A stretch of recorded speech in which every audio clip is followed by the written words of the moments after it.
Hello friends, in this video we are going to discuss about the evolution of the global economy, the socialist economy, the capitalist economy, how both affected on each other, and finally the Great Depression that shaken the whole world in 1929. So let's begin. Adam Smith, who is known as the father of economics, raised voice against the heavy-handed government regulation of commerce and industry of the time, which did not allow the economy tap its full economic growth and reach the well-being. Stressing division of labor and an environment of laissez-faire, he proposed that the invisible hand of the market force or the price mechanism will bring a state of equilibrium in the economy and a general well-being for the countrymen. For such economy to function for public well-being, he acknowledged the need of the competition in the market. State economy was in the version of the communist in the pre-1985 China. After that, it declared open door policy and it became a mixed economy.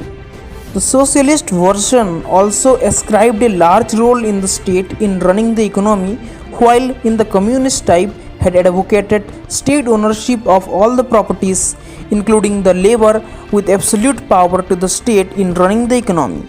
But in the socialist type, labor was not included. Remember this point, in the socialist economy, the labor was not included, it was not accorded to the government, it was under somehow you can see the private control. For Marx, socialism was a transitional stage to communism, but it never happened. In this, all the decisions in running and affecting the economy were suggested by the state solely. So-called centralized economy or centrally planned economy or non-market economy. These two types of economy used to criticize capitalist economy of being based upon exploitation.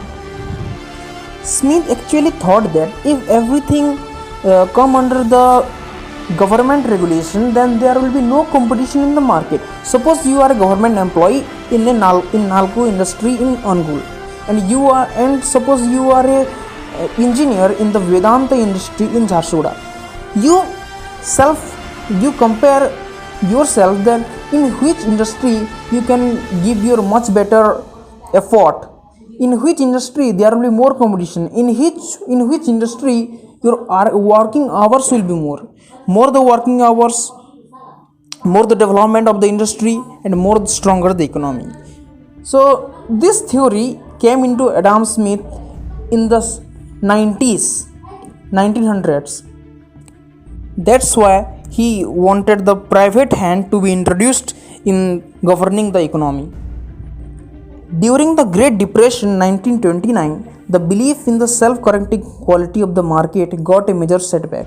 The impact of the depression spread from the USA to Western Europe, resulting in large-scale unemployment, downfall in demand of every type of economic resources.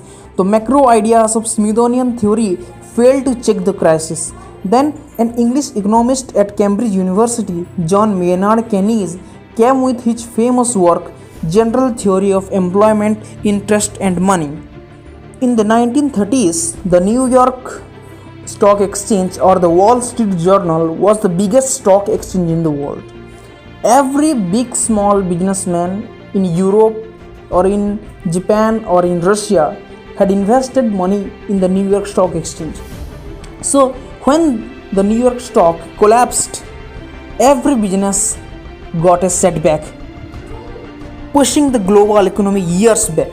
Matter of strange that the collapsing of the New York Stock Exchange or the Wall Street Journal occurred only due to rumors. Hundreds of businessmen, clients, brokers suicided from the tall buildings of the New York. Condition was very terrifying. There is a big story behind the collapsing of the New York Stock Exchange or the Great Depression, but we will discuss that later. John questioned the misintervention of the government, that is laissez-faire, and the honesty of the invisible hand. He opined that invisible hand brings equilibrium to the economy, but by strangulating the poor. It means when the economy will be at its full potential, there will There will be some people who will be unemployed, as some field of development will lack investment due to mere profitable nature to the economy. He suggested strong government intervention in the economy. When a government thinks about the human development, it has to focus on increasing the literacy rate, better health access, and lots of free programs like free education, free medical treatment, free disaster management programs, etc., for the public welfare.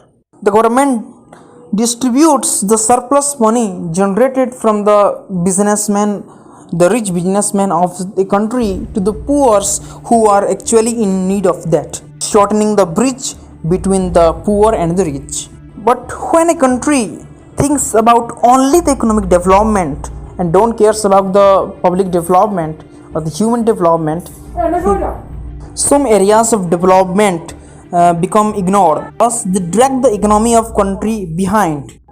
The government lessens education spending, its education budget, its subsidies given to people in various sectors, and focuses on developing the corporate sectors, on developing the industrial sector, on developing the service sector. And if the control of the country goes to the private hand, goes to the control of the country's economical development goes to the hand of a single businessman, then every dream of the poor people will be scattered. They will lose their purchasing power, and corresponding to this, the demand in the market will decrease. No matter how the production is, but the demand decreases, and if the demand decreases, the production also decreases, and the economy also collapses. Now, returning to the topic. To get the economy out of the depression, he suggested an increase in the government expenditure, lower interest rates, cheap money supply, discretionary fiscal policy, fiscal deficit to boost demand of the goods and services. Yet this was the real reason behind depression. He did not deny to follow the capitalistic order throughout Euro-America, but suggested government's active role in the economy to assimilate the goals of the socialist economy. In the capitalistic economy, money circulation is a difficult process as it goes from the mass to the few who control the market.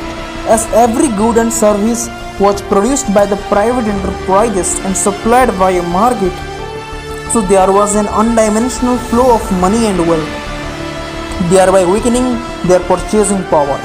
In the end, it affected all the demand and culminated in the Great Depression.